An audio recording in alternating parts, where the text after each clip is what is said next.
on parlait justement choisir entre être une femme ou une mère, bah c'est pareil, il y a un processus de deuil, comme dans un mariage. Hein, on abandonne notre célibat pour se mettre en union, bah, c'est un deuil. Hein, d'accord, même aussi positif et beau qu'il soit, c'est un deuil. Et ben c'est la même chose en devenant mère. On se pose cette question sans s'en rendre compte, de manière inconsciente. Est-ce que finalement, je vais pas devoir faire le deuil de cette femme que je suis? Exactement.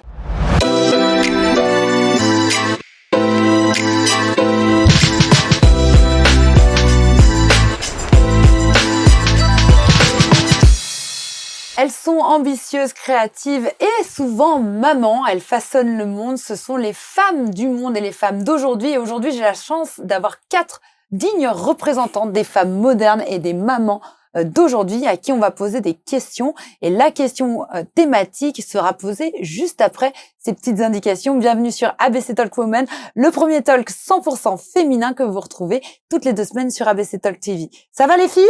Ah bah très bien. Ouais. Super. Contente, Ouais. super chouette, très heureuse parce que c'est ma première émission maman et je voulais des mamans modernes, pas des mamans juste mamans, je voulais des mamans femmes, des femmes qui rigolent, des femmes qui entreprennent et des femmes qui sont à l'image finalement des femmes d'aujourd'hui. Je veux dire, on peut être une femme maman ou pas maman et être tout à fait bien dans sa vie, n'est-ce pas les filles? Oui, carrément. Mais avant de commencer sur le sujet, je tenais à préciser que nous avons une très grande imitatrice, très grande imitatrice de forains, de fêtes foraines, Mélanie, qui va lancer cette émission avec le talent qu'elle a. Faut assumer là. Faut assumer. Vas-y, je fais le go. 1, 2, 3. Et vous en voulez un gong? Ouais. Bravo. Shaker. Allez, super. Je suis ravie, ça me donne le peps pour vous donner le sujet de l'émission. Est-ce qu'on peut être femme avant d'être une maman? Et est-ce que femme et maman, ça peut vivre tout simplement en cohabitation parfaite? N'est-ce pas les filles? C'est notre sujet aujourd'hui. Ouais. Et surtout, retenez qu'on attend de vous des petits commentaires, toujours en bienveillance. Nadia. Que penses-tu de cette thématique? Est-ce qu'on peut être une femme? Tu sais, j'en parlais ce matin justement avec mon mari, ta thématique que tu avais choisie. Ouais. Et c'est comme si on me disait, est-ce que je veux être mon bras gauche ou mon bras droit? Je trouve que c'est pas... En fait, tu choisis pas entre ton bras gauche et ton bras droit. Tu peux être une femme et tu peux être une mère, comme tu es plein d'autres facettes dans ta vie. Et tu les exprimes soit au travers effectivement de ta vie professionnelle ou de ta vie personnelle. Et c'est censé normalement se rejoindre et faire un ensemble harmonieux. C'est pas censé être un choix en fait. Exactement. Ouais, c'est clair. Je suis d'accord. C'est exactement ça parce que on va nous mettre dans une partie de la société où on va nous dire, ok, bah la mère, enfin la femme, il faut qu'elle maintenant encore plus, il faut qu'elle travaille, il faut qu'elle s'occupe des enfants, mais derrière il faut qu'elle ait une carrière, mais derrière, etc. Et alors des fois, soit on se dit c'est pas possible de tout faire en même temps, il va falloir que je fasse un choix. Et c'est exactement ce que tu disais, bras droit, bras gauche. En fait, on peut pas choisir quoi. Et moi, je fais partie, en tout cas, et je pense que vous c'est pareil, puisqu'on est réunis ici pour parler de ce sujet-là, c'est que je pense que justement, on peut très bien allier les autres et on n'est pas obligé de faire des sacrifices ou des choix entre est-ce que j'ai envie d'exister ou est-ce que j'ai envie simplement de faire exister. Et je pense que pour être une bonne mère aussi et puis pour se sentir bien, il faut déjà s'épanouir en tant que personne. Et pour moi, c'est hyper important. Mais je trouve que là, ce qu'on dit, c'est hyper mature. Alors, je me demande si notre tranche d'âge impacte pas aussi notre vision de ça. Choisir entre femme et mère. Moi, j'ai été maman très jeune. Enfin, très jeune. C'est relatif, hein. On peut être très jeune à 16 ans ou à 20 ans. Moi, j'ai été maman à 24 ans. Et j'avais pas cette conception, est-ce que je dois être femme ou mère? Je sais pas si l'âge impacte pas. Tu veux dire que à ce moment-là, tu savais déjà que tu voulais faire les deux? Non, je me suis fait roubler. Je me suis fait roubler par mon âge. Je voulais être mère. C'est-à-dire que je voulais carrément même inhiber presque ce côté femme en devenant mère. Si je me suis catégorisée plus femme au début, tu vois. Et c'est en vieillissant, en maturant, que justement je me suis dit mais non, mais je veux retrouver ma féminité, je veux retrouver ce côté femme. Et maintenant, je suis capable de dire en gros, on peut être femme et mère. Mais tu vois, je pense que là, ça impacte beaucoup. Je sais pas si vous êtes d'accord. Je suis pas sûre. Alors moi, du coup, je vais pas être d'accord parce que moi, j'ai toujours su, depuis toujours, que je voulais les deux. C'est-à-dire que j'ai ouvert ma société, j'avais 22, 23 ans. J'ai eu mon premier enfant à 28 ans, mais c'était calculé. Je savais que je voulais être une femme forte, entre guillemets. Je dis pas que les femmes qui ne sont que mamans ne sont pas des femmes fortes, mais vraiment une femme qui travaille. Oui, indépendante, libre et avoir des enfants. Mais ça, je le savais depuis. Mais c'est comme ça, moi, je me suis fait roubler. C'est-à-dire que j'ai ouvert mon cabinet, je suis tombée enceinte, j'ai eu mon enfant, et là, je me suis dit, je veux être mère.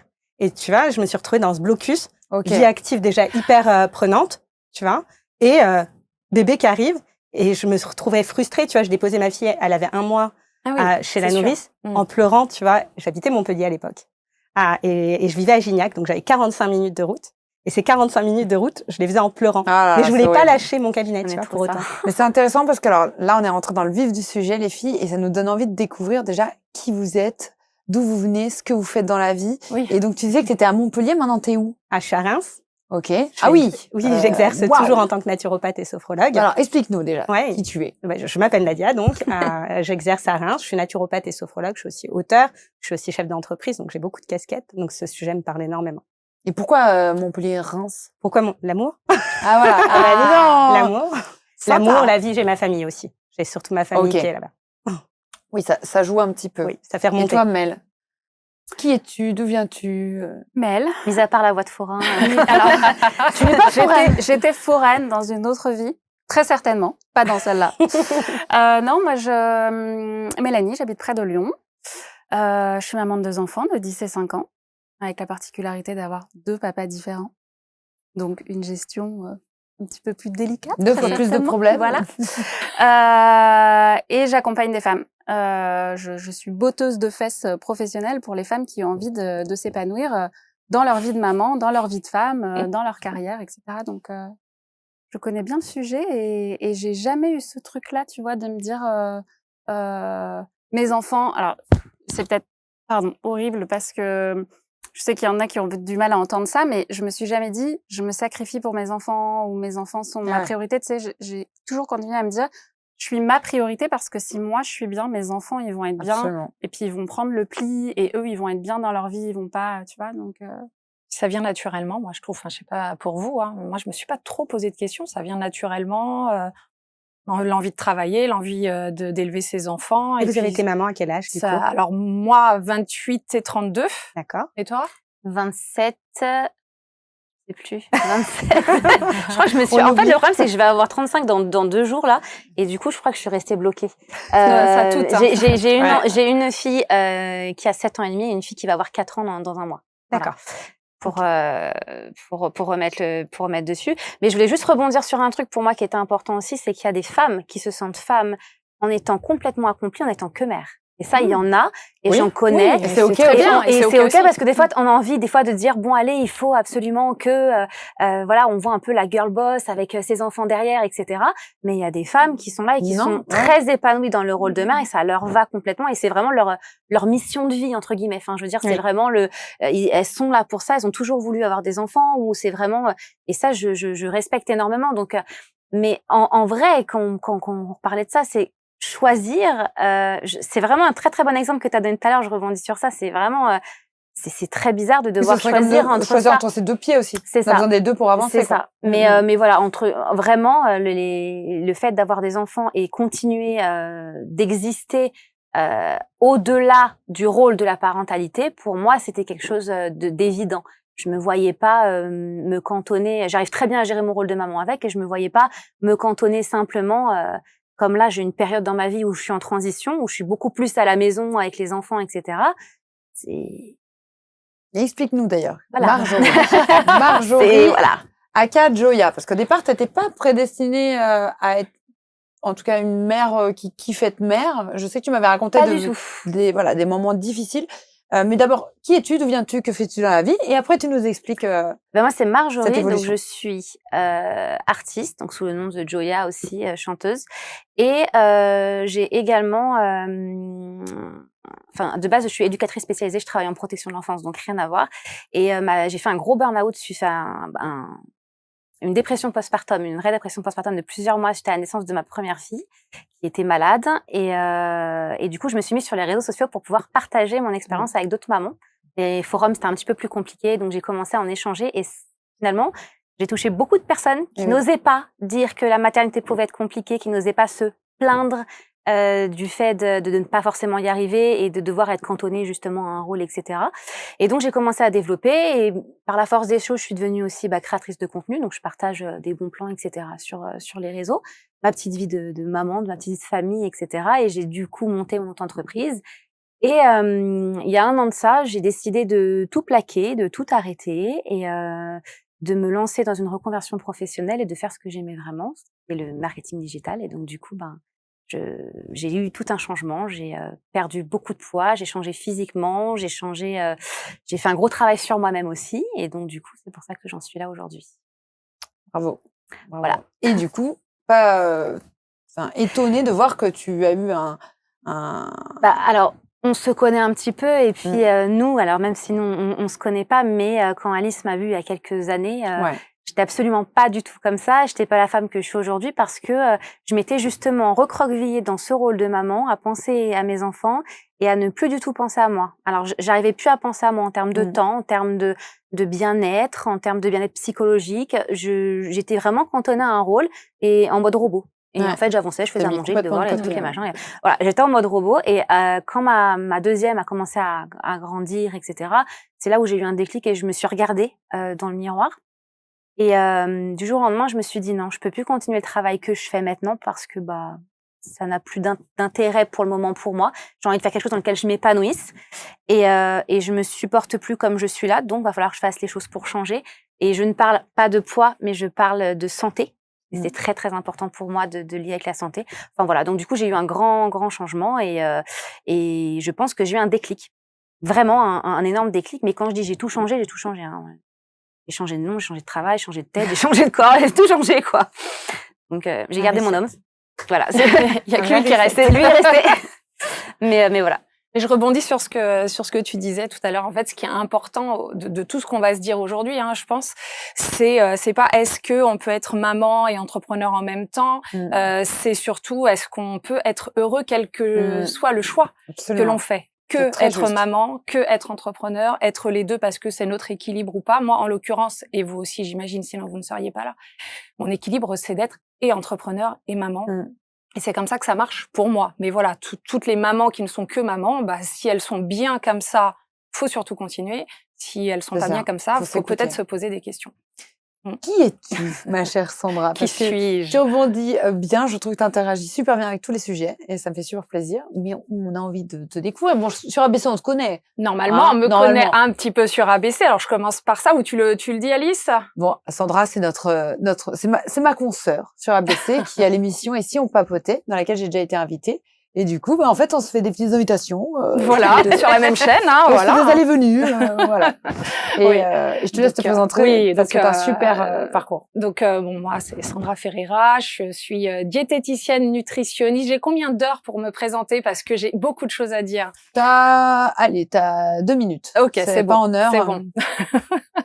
Donc, je suis diététicienne nutritionniste. J'ai ouvert mon premier cabinet il y a 20 ans dans les Yvelines. J'en ai 2 autres à Paris, Paris 8 et Paris 16. Je suis conférencière. J'ai écrit un livre il y a une dizaine d'années sur comment manger sereinement.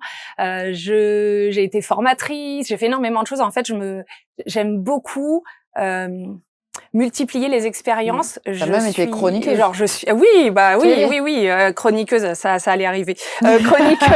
Chroniqueuse télé sur C8. Donc, j'ai travaillé auprès du grand William Lémergie dans une émission qui s'appelle William à midi, qui existe toujours. J'étais une des chroniqueuses de la table. Je suis actuellement chroniqueuse aussi sur une chaîne qui s'appelle School TV. Je suis présentatrice sur ABC Talk dans Et si on papotait. J'ai des projets qui arrivent, je ne dis rien pour le moment, mais voilà, je suis passionnée, je croque la vie, d'autant plus, sans rentrer trop dans le détail, mais je sais pas si ça va être votre cas, d'autant plus que à un moment dans ma vie, j'ai eu un problème de santé qui était assez dur à passer et qui est toujours là, c'est une maladie chronique. Et ça ne fait que te faire savourer encore plus la vie. Ça te fait renforcer même ton audace. Quoi. Ah ouais, complètement. La maladie, le fait de se voir peut-être un peu au fond, ne fait que l'envie de croquer, mais chaque moment, chaque inspiration. Grand débat qu'est la résilience, du coup. Le hasard fait quand même très bien les choses. Mais c'est pas le hasard, c'est Alice. Alice, le hasard a permuté de groupe quand même. Non, mais c'est pas un hasard. Je sais qui a quelle histoire. C'est dingue. C'est dingue. Parce que moi aussi, j'ai une maladie chronique. Et je me suis lancée pour mieux vivre avec ma maladie. Puis j'accompagne des personnes qui sont dans ce cas-là et qui se lancent dans l'entrepreneuriat pour mieux vivre avec leur maladie. Et depuis que je suis entrepreneur, je ne suis plus malade. Ou beaucoup moins malade, en tout cas. vois, j'ai plus les crises que... C'est votre cas ou pas? D'avoir une maladie chronique? Non, moi, j'ai pas de maladie chronique. Mais par contre, Moi, j'en ai j'accompagne des personnes qui ont des maladies chroniques. De quoi? RCH. Oui. Bah, je suis formée à la nutrition fonctionnelle, donc tout ce qui est maladie métabolique. Et j'ai vu sur vos profils, j'ai vu la nutrition, j'ai dit mais c'est dingue parce que moi j'ai commencé comme ça aussi dans la nutrition. T'as baissé ton inflammation, ton stress, ouais. Pouvoir en faire quelque chose J'ai sur ta mission de remplacé vie. tout le stress par le plaisir, avoir du plaisir, soit dans ma vie C'est perso, la avec base. mes enfants, dans mon boulot, etc. Et depuis, tout roule, ou à peu près. Oui, et c'est vrai elle existe encore, cette maladie à l'intérieur de toi, mais tu la régules. Elle est là, mais tu vois, et c'est vrai que ça. quand tu as connu la souffrance, qu'elle soit psychologique ou physique, hein, mais nous, c'est peut-être plus physique, j'entends, tout est prétexte à kiffer. C'est ça. Pour savoir la moindre petite chose. Ouais. Moi, pas une mais minute quelque chose qui se peut être perd, très anodin pour la plupart des gens. Un rayon de soleil, je vais être super contente. Enfin, moi, je le vois avec ma mère. Moi, c'est ma mère qui a eu un cancer et qui a je trouve, qui a complètement changé depuis et qui justement reste moins sur des petites choses et beaucoup plus ouverte et se prend moins la tête qu'avant. J'ai l'impression. Elle a réalisé finalement. Et finalement, moi aussi, parce que de fil en aiguille, automatiquement, on se dit il y a des choses qui sont plus graves. T'as eu ton déclic après qu'elle a eu sa maladie? Ouais, je pense que tu t'es dit waouh, la vie est trop courte. Ça tient trop à un fil et voilà. Et c'est pour ça aussi que je pense qu'il y a eu un énorme déclic. Super. Les gens se disent souvent j'ai le temps, je le ferai demain, je le ferai quand je serai à la retraite, quand les enfants seront partis, quand ceci, quand cela. Il y a toujours une bonne excuse, quand j'aurai de l'argent, il y a toutes les excuses de la terre. Mais quand t'as l'habitude, quand t'as tellement souffert, il y a plus aucune excuse. Tout est, ton audace, ton courage, tout est décuplé parce que tu sais que tu pourrais avoir la meilleure excuse de la terre parce que tu t'as mal et parce que des fois c'est dur de te lever. Tu sais même pas comment tu fais pour te lever. D'ailleurs, je pense que tu te lèves quand t'as des enfants, quand t'es maman, parce que tu te dis sinon comment ils survivent. C'est ça. Mais sinon tu resteras alité. C'est un moteur. C'est un moteur. Et du coup, il y a plus ça rien aussi, tout est comme je dis du pipi de chat à côté. Après, il y a plus rien qui te fait peur, qui te fait mal, Qu'est-ce que tu veux qu'on te prenne de plus quand déjà t'es au bout, quoi. Mais ça, c'est vrai parce que ce que tu viens de dire, c'est en l'occurrence pour nous trois et les personnes que tu suis, la maladie chronique et les enfants pour rebondir sur le sujet. C'est-à-dire que on est malade et il faut s'occuper des enfants, donc on n'a pas le choix. Et ça fait de nous. Et c'est le phénomène de résilience dont on parle là. Vous avez parlé de mission de vie aussi. Dans le phénomène de résilience, il y a ce processus aussi qui est un deuil. J'abandonne quelque chose pour justement passer à l'étape d'après. Et souvent, dans le processus de deuil, on parle, l'étape finale serait l'acceptation, qui est un terme qui peut être compliqué dans la maladie, dans le décès, etc. Ça peut être des termes difficiles. Mais il y a un processus qui est juste derrière, qui s'appelle la sublimation. C'est quand on fait quelque chose de beau avec ce que l'on a vécu. C'est ce que vous faites a priori toutes, en fonction de vos blessures, de vos fractures. Vous avez consolidé, elle existe encore, cette blessure, la maladie, elle disparaît pas, comme les difficultés que vous avez pu rencontrer, l'image que l'on peut avoir d'un corps, etc., qui a changé, ou un postpartum difficile. Ça disparaît pas, c'est un souvenir qui est quand même toujours douloureux, mais vous en avez fait quelque chose de beau derrière. Et on parlait justement choisir entre être une femme ou une mère. C'est pareil, il y a un processus de deuil, comme dans un mariage. On abandonne notre célibat pour se mettre en union, c'est un deuil. D'accord, même aussi positif et beau qu'il soit, c'est un deuil. Et c'est la même chose en devenant mère. On se pose cette question sans s'en rendre compte, de manière inconsciente. Est-ce que finalement, je vais pas devoir faire le deuil de cette femme que je suis? Exactement. Et c'est ce qui est difficile souvent. Juste avant le début de l'émission, tu parlais justement de devenir mère, c'est pas rien, quoi. Ça peut être une naissance d'autre chose. Moi, je pense que j'ai abandonné justement cette femme que j'étais pour en devenir une autre. J'ai pas arrêté d'être femme, j'ai juste changé. Un enfant, on est là, on se dit, on va sortir au cinéma, on va au resto, on fait ci, on fait ça, il y a pas de problème. Là, c'est plus pareil. Là, on n'est plus notre centre d'attention seul. Mais moi, c'est ça que je trouve qui fait peur. Mais on s'adapte. T'as dit, j'ai abandonné la personne que j'étais, mais moi, je m'aime bien. Je ne voulais pas abandonner la personne que je suis. Mais moi, je suis pas d'accord. Tu te retrouves peut-être. Alors, c'est peut-être le terme que j'ai utilisé, mais non, moi, j'ai vraiment abandonné. Pour moi, cette artiste, on tournait pas mal, on faisait beaucoup de boîtes de nuit, beaucoup de promotions, etc. On bougeait pas mal. J'ai travaillé en boîte de nuit, pareil. J'ai fait le monde de la nuit, etc. Et quand je dis que j'ai abandonné cette partie-là, c'est que à un moment donné, là, j'ai fait un deuil. Il y a pas si longtemps que ça. C'est-à-dire que j'ai toujours voulu redevenir celle que j'étais. J'ai voulu redevenir celle que j'étais, physiquement, psychologiquement, la liberté, etc. que j'avais. Or, en fait, j'ai une autre forme de liberté. J'ai une autre forme, soit physique ou quoi que ce soit. C'est juste que c'est devenu différent parce que maintenant, il y a des enfants qui sont à charge. Mais moi, mes enfants, ça n'a jamais été une obligation. C'est eux qui se sont adaptés à moi. C'est-à-dire que On a toujours gardé des choses saines pour les enfants, c'est-à-dire des heures avec l'école, avec voilà des choses qui sont saines, des règles basiques. Mais nos enfants, ils vont au studio, nos enfants, ils vont être en resto, nos enfants, ils viennent en vacances, ils viennent en show, ils viennent parce que mon conjoint est artiste aussi. Et en fait, c'est eux qui se sont adaptés à notre vie, donc tout en gardant un entourage sain pour eux. Mais c'est eux qui sont adaptés à notre vie. Moi, j'ai pas enlevé toute la déco de chez moi parce qu'il y avait des enfants qui allaient venir toucher. Moi, ils se sont adaptés. J'ai pas arrêté de sortir parce que j'avais des enfants. J'ai pas arrêté d'aller chez les gens parce que j'avais des enfants. Ils voulaient pas de mes enfants, ils voulaient pas, hein, mais c'était pas, donc, c'est ça. Moi, j'ai changé, j'ai abandonné la personne que j'étais avant pour devenir, pour moi, une meilleure version de moi-même. Mais si tu acceptes de parler un petit peu de ce passage-là, de ta dépression postpartum, pour autant, parce que là, ça a l'air presque très beau. C'est-à-dire que quand tu le décris, c'est je suis devenue une maman, et puis ils se sont adaptés. C'est le rêve un peu de toutes les femmes quand elles deviennent mamans. C'est-à-dire que le monde autour d'eux ne change pas, et c'est finalement le monde qui va s'adapter à ce qu'elles étaient intrinsèquement. Mais là, toi, c'est autre chose qui s'est passé derrière. Mais ça fait 1 an.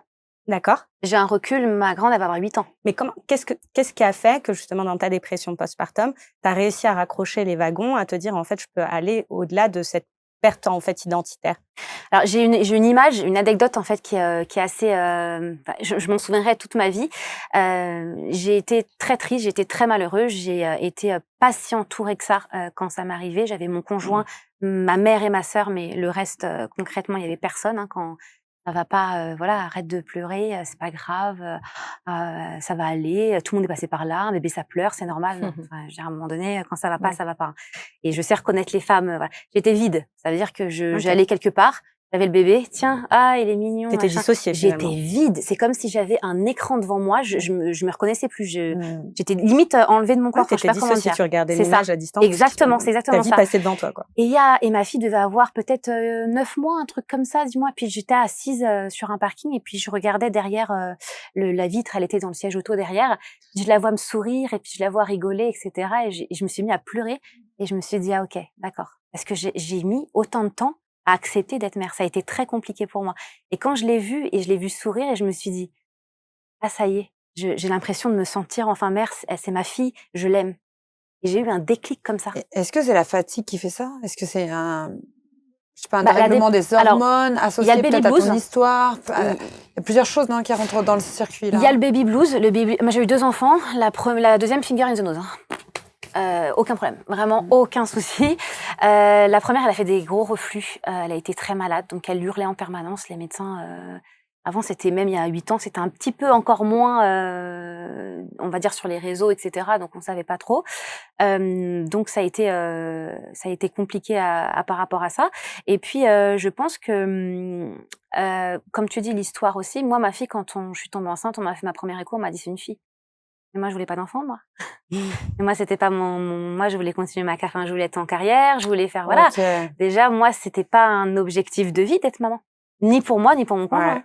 Ah non, pas du tout. Ah, c'est arrivé sous contraceptif. Voilà, d'accord. Donc, c'est peut-être pour ça, du coup, la dépression postpartum. Je pense que l'acceptation, moi, je pense que je rejoins un peu la réflexion d'Ali. Je pense que c'est un combiné de beaucoup de choses. C'est un combiné de beaucoup de choses. Il y a la chute hormonale, forcément, qui impacte. Et voilà, le bébé, il faut savoir un truc, c'est que, excuse-moi, oui. Le baby blues va durer quelques semaines, quelques jours. Mais la différence avec une dépression postpartum, c'est vraiment la dépression, ça peut durer plusieurs mois, voire plusieurs années. Elle peut arriver à distance. Elle peut arriver après. Elle n'est pas immédiate. Contrairement au baby blues. Donc, les baby blues, ça va être vraiment plutôt chute hormonale que un peu toutes les mamans, on va dire, vont avoir. Elles sont à la maternité, elles regardent leur bébé, elles pleurent, tu sais pas pourquoi. Enfin, tu vois, il y a ce truc-là. Je pense qu'on se reconnaît. Mais moi, ça a été, vraiment sur du long terme. Mais ce que tu as dit qui est important, je pense aussi à retenir, et ce que tu as ramené aussi justement en conclusion, c'est que oui, il y a les hormones, mais il y a aussi tout le climat. Il y a l'espèce de stress un peu environnemental que tu as pu avoir avec le fait que ton conjoint soit moins présent. Certainement, ton envie aussi de reposséder ta vie d'avant. Lui, il a été très présent. Par contre, ça, j'ai eu beaucoup de chance parce que j'ai eu quelqu'un de très présent. Physique, tu venais de donner mais il aurait pas été là. C'est sûr que ça aurait été encore plus compliqué parce que moi, je me suis retrouvée des fois, la petite pleurait, il venait, il la prenait, il me disait rien. Il allait de son côté, il me laissait parce qu'il voyait que ça n'allait pas. Et ça a été, moi, ce qui a été très compliqué, c'était le regard de sa famille, le regard de certaines personnes, de l'entourage. Qui jugeait. Faudrait peut-être te remettre un petit peu en route là. Hein, c'est bon, t'as accouché, ça va aller maintenant, elle grandit, allez, tu vois. Parce que ceux qui l'ont pas vécu ou qui n'ont pas une notion, même si on l'a pas vécu, ne comprennent pas. Pour eux, t'étais une feignante. Exactement. Et puis je me plaignais, et puis il fallait pas faire d'enfant si je voulais pas que ça pleure. Un bébé ça pleure, c'est normal. Et puis alors je crois que le pire, pour terminer ça, le pire qu'on m'ait dit quand même, c'était mes anciens prods de musique, hein, parce que j'étais dans la musique, etc. J'étais signée en label, et puis on m'a dit maintenant fais tes trucs de maman, ça te va mieux, quoi. Oh là là. Alors du coup, la place de l'homme. C'est pas très con. Oui, c'est ça. Je pense que c'est important dans cette question un petit peu femme ou mère, il y a un père. Peu importe, il y a un conjoint, il y a un père. Et ça fait partie des tuteurs potentiellement de résilience positive. C'est-à-dire, du coup, ça permet quand même d'arriver à devenir une mère accomplie, une femme accomplie. C'est censé être un allié. C'est censé être un allié. Est-ce que ça a été le cas dans vos histoires? Je voulais en parler. C'est vrai que c'est bien beau. Je dis, je fais ci, je fais cela, j'ai des enfants. Mais heureusement, qu'il y a mon conjoint derrière qui m'a toujours soutenue, Frein au moteur. qui m'a soutenue pour la création de mon cabinet, qui me soutient partout, qui est là juste derrière, là pendant le tournage, qui est avec moi, qui m'accompagne parfois pas. Voilà, qui croit en mes projets, et ça c'est super. Voilà, s'il n'y a pas le conjoint derrière, ça doit être un peu plus difficile. Rare, hein. Mais je pense que c'est pas infaisable sans le conjoint. Je voudrais pas qu'on se dise, voilà, merci. Voilà. Je suis maman solo avec 2 enfants. C'est juste une autre organisation. Enfin, tu vas le dire toi-même, une autre organisation, une autre manière de faire. Tu trouves le soutien dans autre chose. Moi, je trouve le soutien dans tout mon groupe de copines entrepreneurs, voilà. Mais c'est vrai que quand t'as du soutien de ton conjoint, ou de ta conjointe d'ailleurs, c'est un gros plus, parce qu'il y a rien de mieux pour évoluer et pour se sentir en sécurité que d'être soutenu. C'est ça. Mais après, tu peux aller trouver le soutien. Oui, j'ai aussi ma famille qui me soutient, peut-être ta famille aussi, et plus la bulle est positive, mieux c'est. Si tout le monde derrière te dit tu vas pas y arriver, c'est n'importe quoi ton projet, bon, bah moi ça a été compliqué pour ma dépression, parce que s'il n'avait pas été là, je sais pas comment je m'en serais sortie. Bah, surtout que ton entourage comprenait pas. C'est ce que je disais, moi, à part ma mère, ma sœur et mon conjoint, voilà, c'était, fallait pas se plaindre, quoi. C'est toutes les femmes, toutes passaient par là. Alors ça, combien de fois on l'a entendu? Ouais, toutes passaient par là, hein. C'est des personnes qui connaissent pas. Et maintenant, avec du recul, moi, tu te dis, tu te dis que ça va, tu te dis que tu vas bien. Maintenant, voilà, j'ai passé un cap. Ça fait en tout cas 1 an vraiment où là, je me suis vraiment révélée et j'ai pris du temps pour moi, uniquement pour moi, et ça fait du bien. Mais sinon, oui, en effet, quand on en reparlait, c'est la question que tu me posais. Peut-être que là, ça va. Et encore, je suis encore dans un cheminement, parce que je suis dans un cheminement professionnel maintenant, encore aujourd'hui. Mais j'ai mis presque 8 ans à m'en sortir. À faire ton reset. Et ça, t'en es sorti au moment où t'as fait ton reset. Et si vous aviez un conseil à donner à une personne justement qui a un baby blues, alors il y a 2 conseils. C'est la personne qui est dans un baby blues et qui aimerait s'en sortir, peut-être de ta part, Marjo, ou les filles d'ailleurs, peut-être comme vous êtes aussi praticienne, vous avez un peu l'habitude de ce genre de sujet. Et un autre conseil pour quelqu'un justement qui hésite. On va prendre mon cas. Voilà, vous me donnez un conseil. Moi, je refuse aujourd'hui, avec la vie que j'ai, d'avoir un enfant, parce que je trouve que je serais une mauvaise mère que de lui donner la vie dans ce contexte. D'accord? La preuve en est, c'est que toi, quand tu l'as eu, que c'était pas prévu. Moi, personnellement, j'ai pas du tout envie de vivre un baby blues. Moi, c'est soit je suis happy, soit je fais pas, tu vois. Donc, quel conseil on pourrait donner à une mère hésitante, une future mère hésitante, sur le fait que potentiellement, elle a les moyens en elle de rester une femme, tout en appréhendant la maternité positivement, voilà. Mais pour la première, c'est baby blues. Moi, déjà, tout passe. Alors ça, c'est une phrase que je dis tout le temps, parce que ça passe à une vitesse. On me disait, tu vas voir, quand ils sont petits, ça passe vite. Et toi, t'es dans le truc avec ton enfant, soit de 2 ans qui est en train de faire des colères, soit ton bébé qui fait pas ses nuits, et tu te dis, mais non, en fait, ça passe pas là, c'est long. En fait, tout passe. Tout passe à un moment donné. La vie, comme on disait, passe tellement vite. Et je pense que déjà, une dépression postpartum, j'ai pas les chiffres exacts, mais ça touche pas toutes les mamans. Ça touche, moi, dans mon entourage, j'ai personne qui a fait une dépression postpartum. Moi, ma 2e fille, ça s'est passé complètement différemment. Donc en fait, on peut pas le prévoir, mais on peut quand même anticiper certaines choses. On peut anticiper le fait de son entourage, on peut anticiper certaines choses, comme moi j'ai anticipé plus sur la 2e. Okay. Maintenant, il y a beaucoup plus de sources d'informations, je trouve, qu'il y avait avant. Donc en fait, elle vient de donner 2 clés du coup. Elle a donné 2 choses. L'anticipation positive de ton futur. C'est-à-dire que toi, tu l'anticipes déjà négativement, l'idée de devenir mère. Donc forcément, tu te bloques toi-même, premièrement. Et un deuxième point que vous avez tous évoqué, c'est l'idée des tuteurs. Même en n'ayant pas de conjoint à ses côtés, elle s'est entourée de personnes qui l'impulsaient. Et la 3e chose, moi, que je dirais, c'est que baby blues, postpartum difficile ou dépression, ça se caractérise par une seule chose, il y a quand même beaucoup de critères qui font qu'une dépression existe, mais un point important, moi, que je donne souvent en consultation, c'est une perte d'élan vital. Point.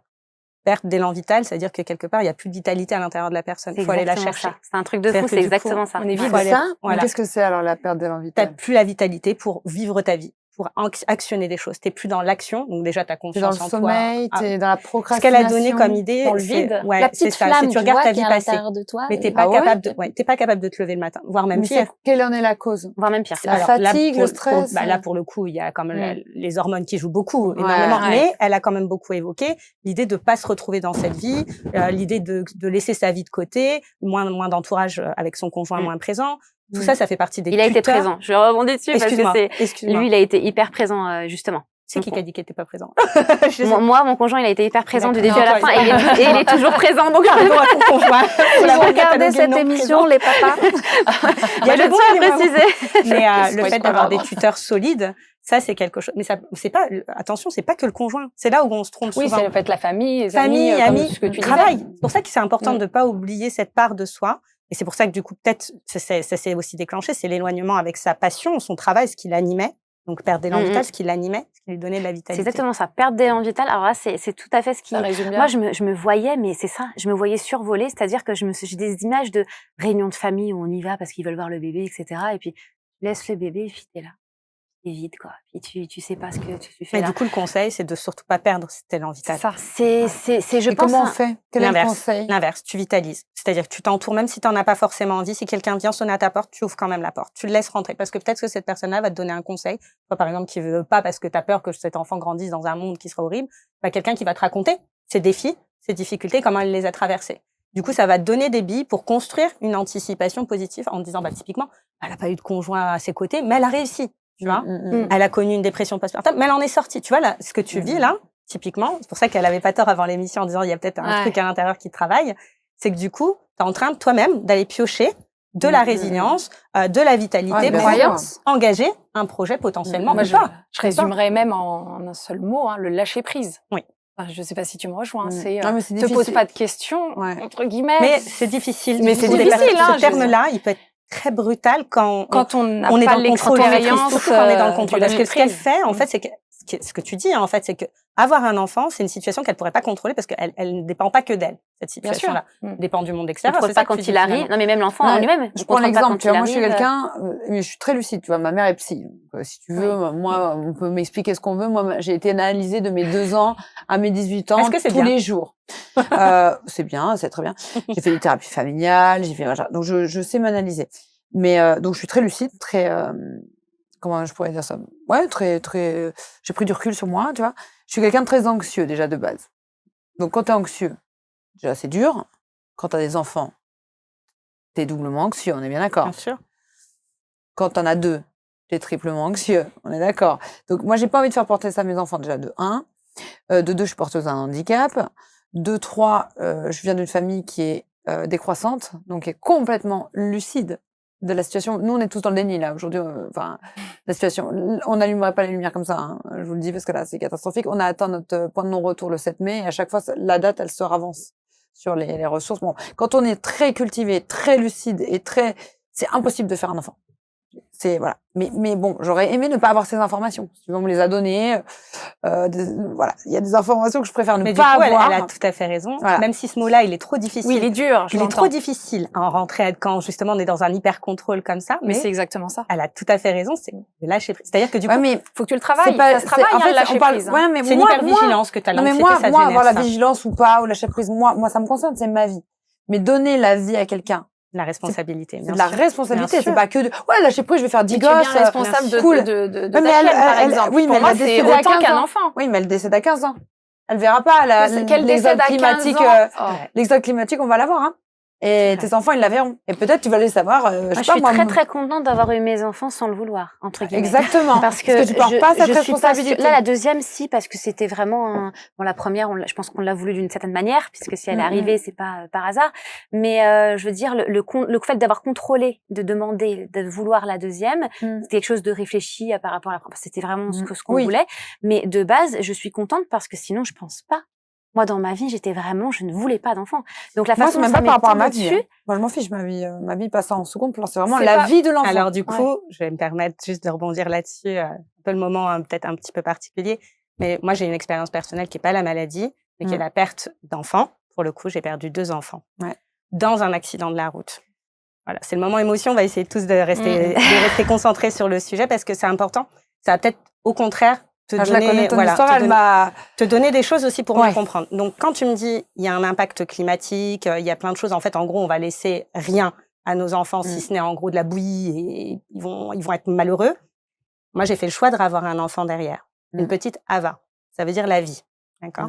C'est beau, c'est joli, tout ce que vous voulez. Mais c'est parce que j'ai eu une réflexion quand même assez longue sur ce sujet-là. Comment je peux remettre un enfant sur Terre en sachant qu'il y a plein de personnes sur Terre qui n'ont pas la même conception de la vie que moi, qui n'ont pas la même valeur de la vie que moi, qui n'ont pas la conception de la préciosité de la vie humaine et qui, du coup, pourra peut-être réengendrer quelque chose de dramatique dans ma vie.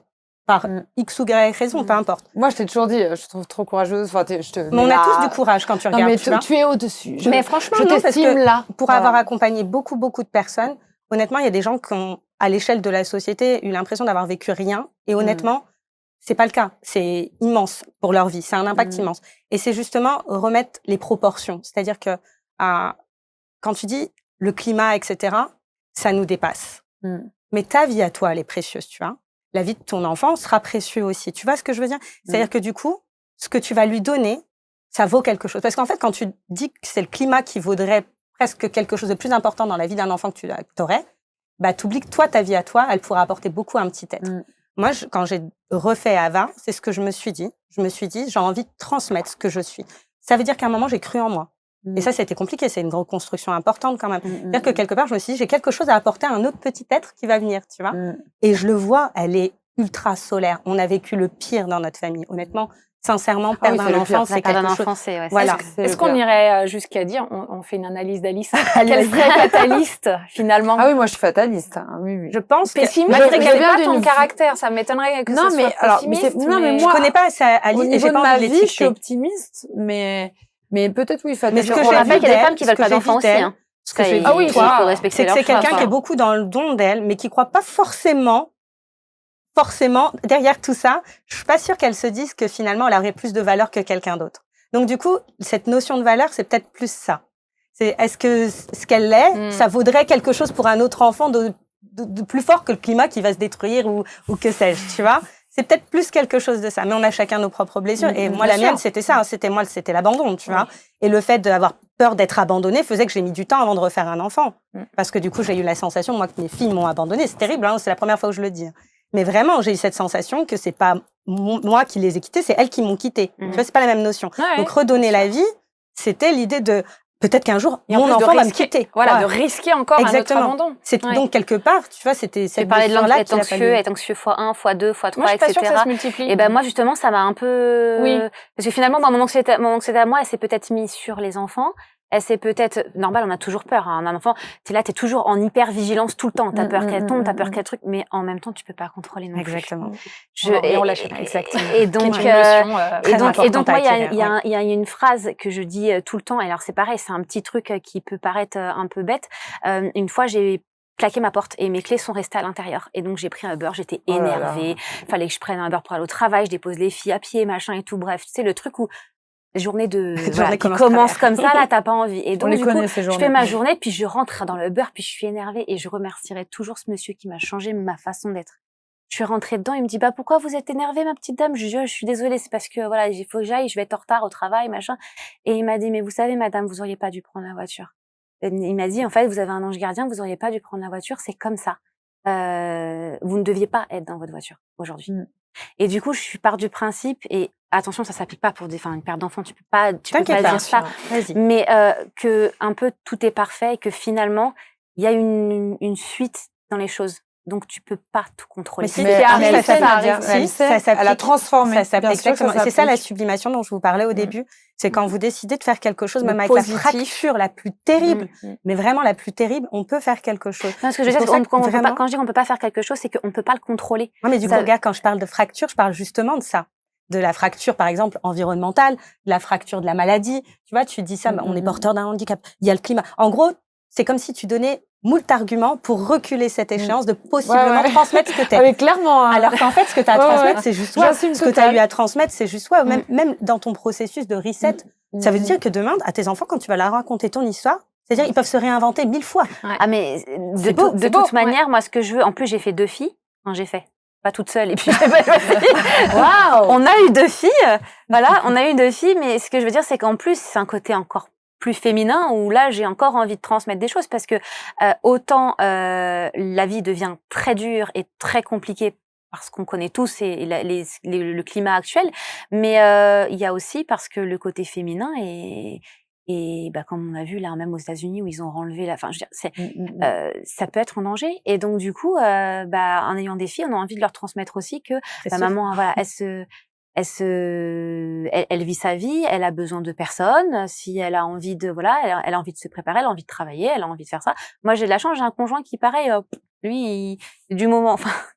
Tu connais, lui, du moment qu'on est bien et que tout le monde est heureux, il est heureux, tout le monde va bien. Donc le but, c'est vraiment de pousser dans le sens du terme.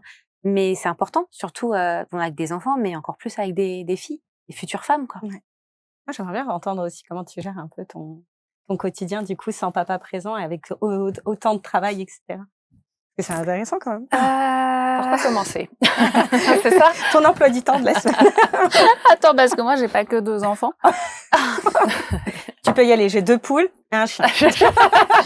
Attendez à ça. Au-delà d'un chat et un chien, moi, j'ai 2 enfants et j'ai un grand frère de 18 ans dont j'ai repris la garde et une maman mourante à la maison.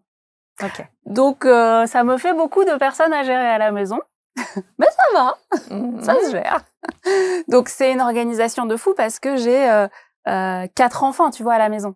4 enfants à prendre soin, à faire à manger, à faire les rendez-vous, à l'emmener à l'hôpital, l'autoskate, l'hôtel à la danse. C'est admirable. C'est un bordel. Mais je me dis, chaque jour que je passe sur cette terre, c'est tellement une chance que, tu sais, il n'y a pas de genre, putain, c'est chiant, aujourd'hui, il fait chier. Si, des fois, je me le dis, tu vois, et après, je me dis, non, mais en fait, c'est tellement un kiff d'avoir vécu cette journée, tu vois. Il y avait tellement de belles choses dans cette journée, il y a tellement de sourires, il y a tellement de trucs. Donc, non, c'est une organisation, mais c'est tellement, je sais pas, je vais pas dire plus simple, c'est pas le mot que je cherche, mais le fait d'être entrepreneur et le fait de faire ce que je veux, tu vois, de faire des choses que j'aime, eh ben, je rentre pas le soir après avoir fait un 9h, 18h en me disant putain, j'ai une deuxième journée qui commence. C'était ça. Je suis déjà à bout et j'en recommence une autre. C'est exactement ça. Ouais. Tout se mélange. Mes enfants, je les laisse. Là, je pars, je m'organise pour faire garder la mère, les enfants, le frère. C'est marrant. Pour organiser tout le monde. Et je me casse 3 jours avec les copines. Je pars à Paris. La semaine dernière, j'étais à Marrakech. La semaine prochaine, je suis à Cannes. La semaine d'après, je suis.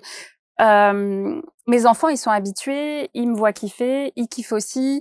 Je suis pas dans le stress permanent. Tu vois, là, je sais que à tout moment, on peut m'appeler. On me dit, bah, ça y est, elle est morte. Tu vois, en parlant de ma mère. Je pense pas à ce stress-là. Je suis pas dans le stress. Je suis pas dans l'anticipation. Je suis pas dans potentiellement. Dans Il pourrait se passer ça si je pars, etc., etc. Je suis juste dans mon kiff. Et en fait, ce qui va se passer, ben, c'est juste les choses qui doivent se passer dans la vie. Tu vois, c'est pas que je suis détachée, c'est pas que tu sais, les gens, ils me font, oh, tu parles comme ça, ta mère, quand même, elle est mourante, c'est chelou, comment dire. En fait, c'est la vie, c'est les choses de la vie. Et tu dis pas les choses comme des échappatoires, c'est assez dingue, hein, quand même. Ouais. Parce que tu dis pas, par exemple, je suis là et c'est kiffant, et quand je suis avec ma mère, en gros, vulgairement, excuse-moi, c'est chiant. C'est pas ce que tu dis, au contraire, c'est, je suis là à ce moment-là parce que je dois être là, je suis là parce que je dois être là.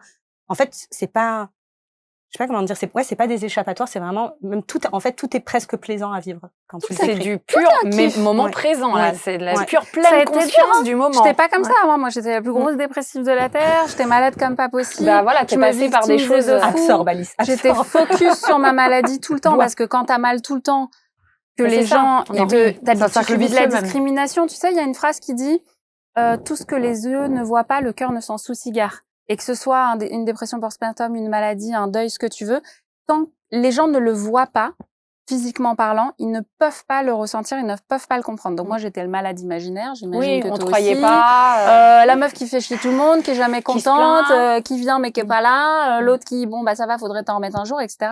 Et en fait, t'as une perte d'estime de fou parce que excusez-moi, tu t'es, on a droit sur une chaîne comme ça, t'as l'impression d'être une merde. Oui, t'as le droit. C'est horrible. Donc ça a été un long travail de reprendre confiance en moi, d'avoir de l'estime et surtout de lâcher prise. Moi, quand on me disait, j'allais chez le psy, chez tous les thérapeutes du monde, etc., les médecins, en veux-tu, en voilà, et qui me disaient, faut lâcher prise. Mais moi, je veux mes c'est trop ça. Moi, je veux bien, mais vas-y, balance le truc, quoi. Ça se vit, en fait. C'est un moment, il y a le déclic. C'est un apprentissage. Faites du yoga, faites de la méditation, faites. Mais moi, je suis une style électrique, je peux pas. Je pense qu'à un moment, tu ressens, tu peux le dire avec du recul, t'as eu un déclic, mais en fait, tu le vois pas venir. C'est ça. Ouais, je pense que ça. Moi, je pense c'est que peut-être j'ai un processus aussi. Moi, j'ai eu un apprentissage, le lâcher prise. Quand on me le disait, lâcher prise. Puis c'est plus dur, tu peux l'avoir à un moment, puis plus l'avoir. C'est un travail. J'ai pas encore eu le plus l'avoir, mais effectivement, ça demande un travail. Moi, c'est passé par sophrologie, respiration, la pleine conscience du moment. Mais moi, j'avais un énorme blocage, Alice. mental. C'est parce que je mentalisais. J'étais pendant ma séance au début, je disais mais je suis en train de perdre mon temps. Qu'est-ce que je fais là? Alors que c'est vraiment un apprentissage. Moi, c'est pareil. Ça perd de temps. Ah non, mais moi, j'ai même essayé le yoga prénatal quand j'étais enceinte pour essayer de me détendre, pour machin, ça me stressait un point. Il y a un cap, un moment. Grave. Mais après, plus. Non, mais après, il faut trouver d'autres choses. Moi, je sais que, par exemple, j'ai un chien, ça me direct. Pourquoi pas?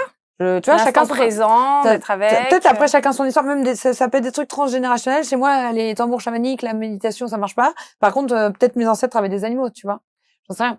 Tu vois, je sais que ça me calme instantanément. Et c'est un attachement inconditionnel aussi, un animal. Ouais, et puis. Il n'y a pas de question. C'est inconditionnel. Et même, ça t'oblige. Pour lâcher prise, c'est pas mal. Comme les enfants. Il n'y a plus de questions. Comme les enfants, ça t'oblige aussi à te recentrer sur toi. Parce que comme moi, je m'oublie. Les enfants.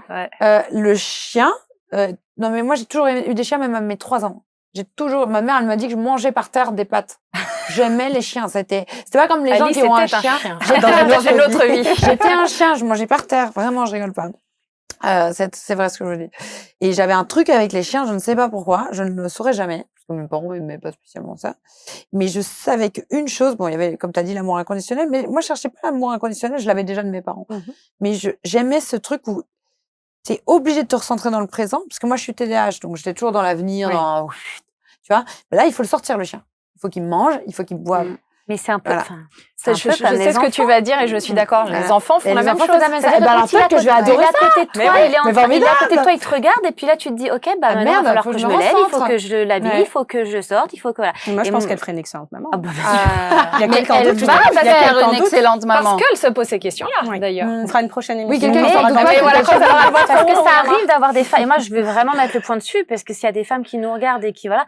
Pour moi, je comprends et je comprends tout à fait qu'il y a des femmes qui ne veulent pas parce qu'il y a des personnes qui se disent ah non mais il faut avoir des enfants, tu te rends pas compte, c'est magique, ces trucs, c'est moi mes fils c'est toute ma vie. Maintenant il y a plus rien. Enfin je veux dire je fais à côté, je fais mes trucs et tout, mais mes enfants c'est l'essence même de ma vie maintenant. Et du coup il y a des femmes qui elles ce n'est pas leur objectif de vie. Et c'est tout à fait compréhensible et parce que souvent des fois dans les émissions où les gens vont parler de maternité etc on va mettre vraiment le côté il y a aussi des femmes qui ne peuvent pas avoir d'enfants et il y a des femmes qui n'en veulent pas et chacun a son choix mais du coup pour les femmes qui ne peuvent pas avoir des fois aussi c'est compliqué c'est compliqué donc j'en connais enfin dans ma propre famille aussi donc c'est pour ça que je sais pas parce que moi-même je n'ai pas eu je peux pas dire que je sais ce que ça on ressent parce que pas du tout moi j'ai pas eu le cas mais en connaissant des personnes etc enfin je veux dire la maternité c'est pareil c'est pas donné à tout le monde parce que des fois bah on se bat pour y arriver et puis il y a des femmes qui n'en veulent pas aussi et ça c'est important et elles sont épanouies à leur manière donc après toi, tu te poses peut-être des questions parce que, comme tu dis, d'un côté, tu nous as dit aussi au début, j'ai toujours voulu avoir des enfants. Moi, j'adore les enfants. J'ai même mon Bafa, j'ai été nounou. Elle fait une excellente Reine des Neiges avec les filles. Excellente Reine des Neiges, je m'entends avec tous les enfants. En fait, je crois que c'est que je les aime tellement, je les considère tellement, que pour moi, si ça devait être un choix, c'est pas un choix qui se prend à la légère. C'est pas un caprice, j'aime trop mon mec. Et je suis enceinte au bout d'un an de relation. Tout ça, pour moi, c'est rédhibitoire. C'est red flag de ouf sur ta volonté d'enfant, tu vois. Pour moi, un enfant, c'est quelque chose, c'est c'est pas que juste une envie dans ton corps, c'est une envie dans la durée. J'aurais jamais été prête. Si elle était pas venue, je ne serais jamais. Mais mon homme, pareil. Lui, il s'est jamais imaginé avec des enfants. Je pense qu'on n'est jamais à 100%. Non, les gens qui disent, OK, je suis prête à faire un enfant. Eh ben, moi, j'étais pas prête. Non, moi, j'étais programmée. Physiquement et mentalement. Moi, j'étais programmée. J'ai toujours dit, j'aurai mon premier enfant avant 25 ans. Mais toujours. Pourquoi ce chiffre? Franchement, de la même manière que quoi de manger par terre. Oui, c'est vrai. Mais moi, je pense qu'il y a des choses qu'on peut pas que expliquer par notre vie ici. Non, je pense que c'est en toi, tu arrives et je pense qu'il y a des trucs qui comportent. Ouais, puis tu vois tellement de choses dans ton enfance qui ne dépendent pas que de ton cercle familial que du coup t'as appris par où est-ce que t'as grandi? Moi, dans ma famille, il y a plein de femmes qui n'ont pas d'enfants, par exemple. Et c'est complètement OK. Moi, j'ai un père qui a disparu de ma vie. Du coup, j'avais trop peur de faire un enfant parce que je voulais pas qu'il vive exactement la même chose que j'ai vécu. Enfin, moi, je veux dire, l'année dernière, j'ai changé de nom. J'ai changé de nom à l'état civil. Je me suis pas mariée. Quand tu disais que tu avais changé de nom, c'était à l'état civil. Je pensais que tu disais que tu avais pris un pseudo. Alors moi, j'étais carrément identitaire. Ouais, identitaire. Vraiment. Identitaire parce que sur mon acte de naissance maintenant, il y a le nom de ma mère et c'est comme si je n'avais jamais existé sous mon autre nom. Et tout à l'heure, quand on parlait, tu te rappelles du test de pays d'origine, etc. Elle a dit, je sais pas d'où je viens. Tu vois, elle a reconstruit son arbre, en fait. Elle a reconstruit son arbre, tu vois. Mais en vrai, le côté père, par exemple, moi, dans mon cas à moi, ça a été quelque chose, le fait d'avoir un enfant, j'avais trop peur qu'il se retrouve sans père, en fait, d'avoir un père absent, ou voilà, comme moi je l'ai vécu, ou moi je l'ai très mal vécu. Et ça a beaucoup joué sur mon rôle de femme aussi, de mon côté. Les filles, on va faire qu'une question. Parce qu'en fait, c'était tellement intéressant. On s'est fait une petite thérapie de groupe. C'est ça, c'était une sorte de quand c'est comme ça, j'ai pas envie. Enfin, c'est tellement enrichissant, je pense, pour les personnes qui nous regardent. Il y a de tout. On peut se projeter dans chacune d'entre vous toutes et moi, j'imagine. Enfin, je pense qu'on est à l'image de la société. Et c'est tant mieux. Voilà, il y a plein de pistes, de profils, d'histoires, de vécus qui sont des beaux vécus, qui sont des vécus avec des leçons. Donc, je vais en faire une seule petite question carte. Vous me donnez votre avis et après on va parler de vous, de vos actus, votre objet fétiche, voilà. Alors, qui vous a inspiré le plus dans votre enfance et pourquoi? Ce sera ma question. Mel. Ma mère. C'est l'incarnation même de la résilience, donc et de profiter de la vie et de ma mère sans conteste. Ne t'aurait-elle pas donné cet élan de vie? Complètement. Voilà. C'est incroyable. Elle m'a donné sa force, elle m'a donné son... Tu vois, elle a pas peur de mourir. Elle est jeune, je précise. Elle n'a pas 85 ans, elle en a 58. Ouais, elle est très jeune. Parce qu'elle m'a eu à 19 ans. Sans papa. Et elle a été pour moi, enfin, cette force-là, je la tiens d'elle et elle a pas peur de mourir. Elle me dit, j'ai tellement profité dans ma vie, j'ai tellement kiffé. Ouais. Moi, j'ai connu ma mère petite me laisser pour partir en vacances, pour partir faire ci, parce qu'elle avait aussi des entreprises, etc., tu vois.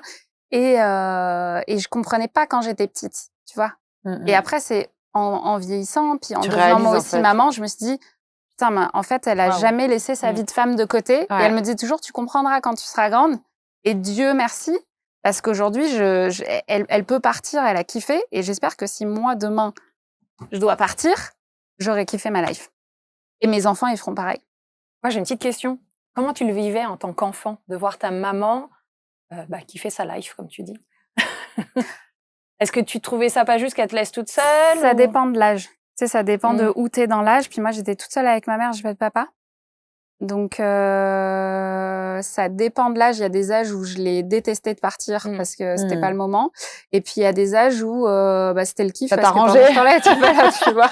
Et moi, j'ai été autonome très vite. Je suis partie de chez ma mère, j'avais même pas 17 ans. Enfin, tu vois. Oui, pareil. Donc, et j'avais une mère ça très indépendante. Ouais, ma mère travaillait de nuit, j'avais 6 ans, je restais toute seule chez moi, tu vois.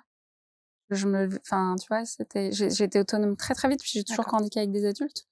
Donc, mais ça dépend de l'âge. Responsabilisé très vite, ce qui fait que tu gères très bien tout. C'est ça. C'est impressionnant. Et toi, Nadia, la personne qui t'inspire le plus? Désolée, ça va pas être bien pour mes parents. Parce que c'est pas tes parents. Non, pas du tout. Je pense à 2 personnes. Okay. Je peux en donner 2? Bien sûr. Ok, super. Mon prof d'anglais et mon prof de philo. J'adore. Mon prof d'anglais, parce qu'un jour, je suis arrivée en retard et devant toute la classe, il m'a dit « go to hell ».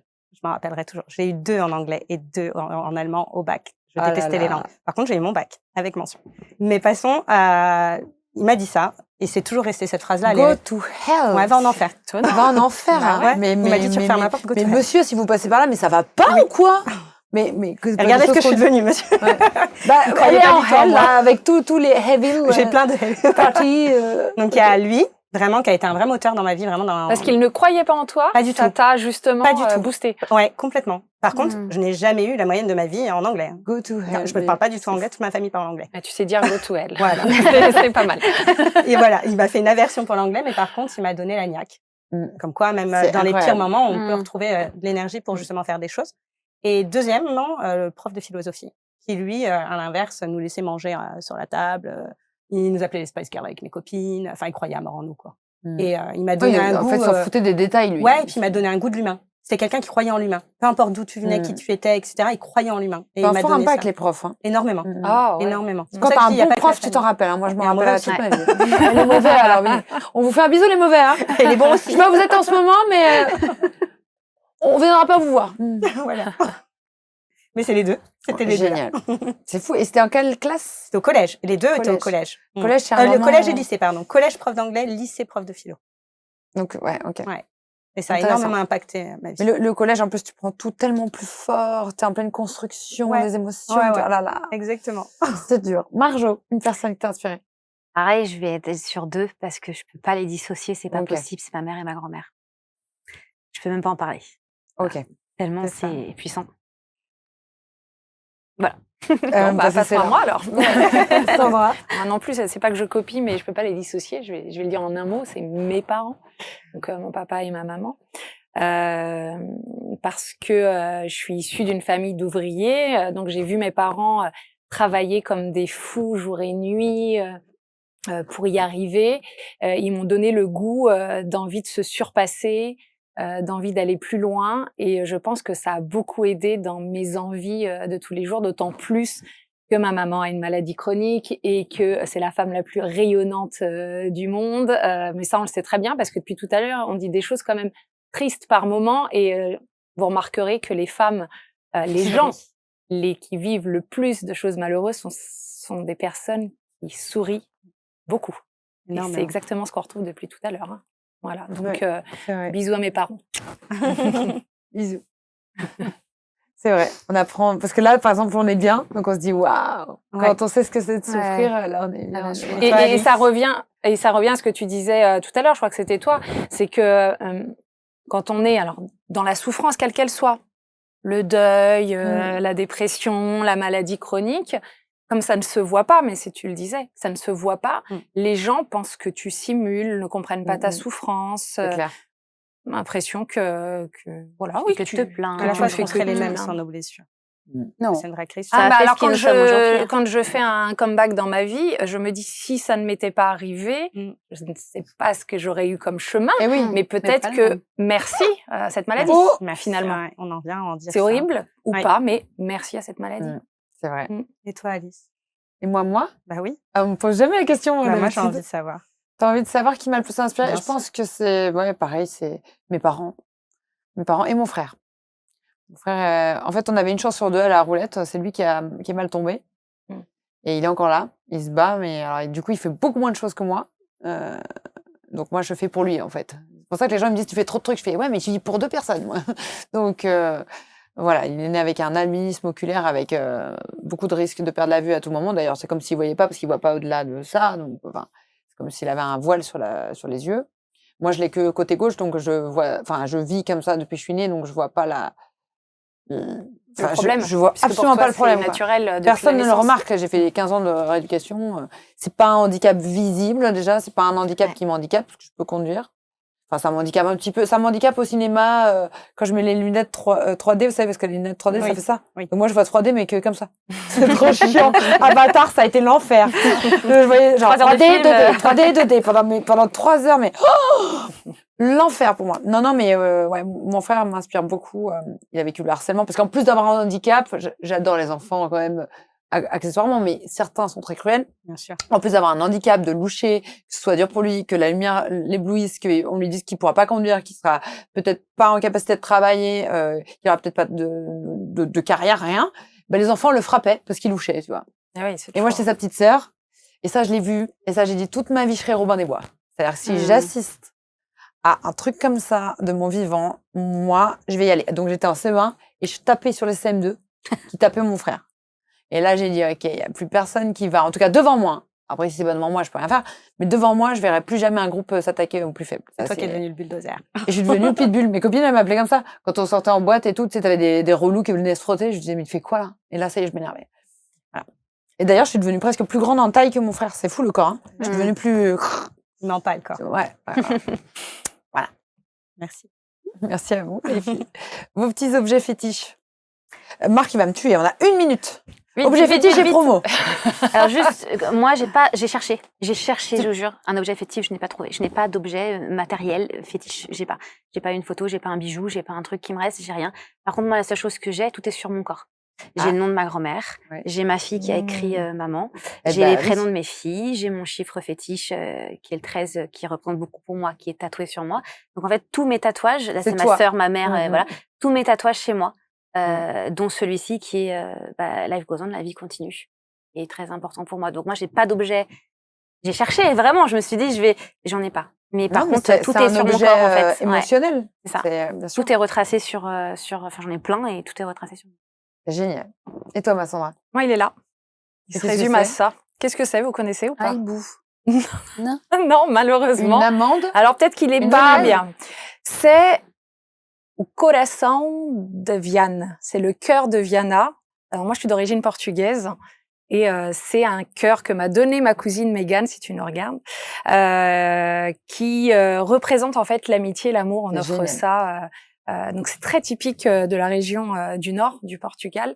Et pourquoi ça a une importance? Alors ce cœur et tout ce qui est autour, j'en reviens à ce qu'on disait tout à l'heure, que mes parents étaient inspirants pour moi, mais c'est aussi mes origines portugaise, famille d'agriculteurs, de pêcheurs, etc. Et j'ai vu par où sont passés toute ma famille, la pauvreté, etc. Et je n'oublie pas d'où je viens. C'est ça que je veux dire avec cet objet. Je n'oublie pas d'où je viens. C'est un cœur. Et c'est un cœur. Et c'est un cœur, effectivement. Et c'est rigolo parce que quand on nous voit, on penserait plus que t'es suédoise que portugaise. Alors paraît-il que les Vikings sont passés par là, mais je ferai peut-être un test. Je pense que tu devrais faire là, ce test, je crois. À mon avis, t'es plus. Il y a un petit côté. Tu vois bien. Ah ouais, je te vois bien avec Ragnar là sur la galère. Non, comment on appelait ça? C'était pas des galères. Les Vikings, c'est autre chose. Dites-le nous en commentaire. Ça va un autre nom. Bon bref, je me vois bien Viking. Ouais, mais ça te va bien. Franchement, j'aime beaucoup. Ça y est, c'est parti. Et toi, Mamel? Ton petit objet fétiche. Alors, ce n'est pas mon patch anti-bouton de fièvre, bien qu'il m'ait sauvé la vie. C'est une robe, mais l'histoire est beaucoup trop longue pour que je raconte l'histoire de cette robe. Donc, ce sera dans un prochain épisode. Tu nous raconteras en story. Il faut aller suivre Mel sur Instagram. C'est une anecdote incroyable que j'ai déjà racontée. Sur ton compte? Elle va être trop longue. Oui. Ah bah, j'irai voir. Voilà. Oh là là, ça devient là, je reste sur ma faim, là. Ouais, moi, j'ai eu 1000 vies. Comme toi, Alice, j'ai eu 1000 vies. Ça fait partie d'une anecdote de vie. Elle est incroyable. Voilà. Mais là, on n'a pas le temps.